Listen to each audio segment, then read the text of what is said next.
अस्सलाम वालेकुम दोस्तों, मैं हूँ आपका होस्ट मोहम्मद आमिर जमाल।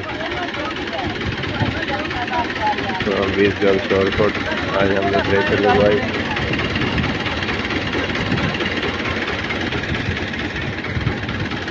जिस वजह से थ्रेशर बंद हो गई है बिल्कुल।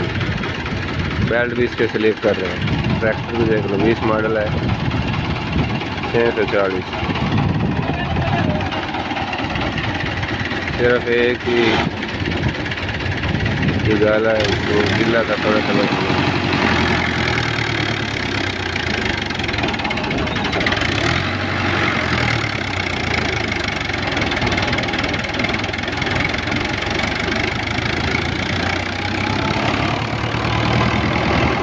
में चेक करो, ट्रैक्टर बड़ी मुश्किल से चलिए ये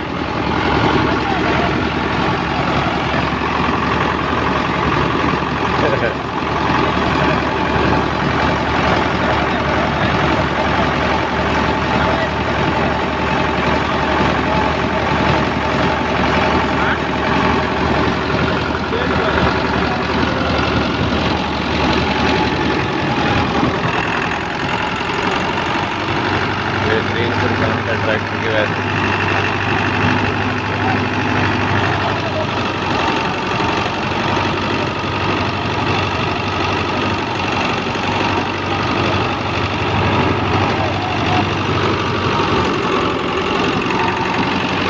आपको दिखाता हूँ कैसे निकल रहे हैं।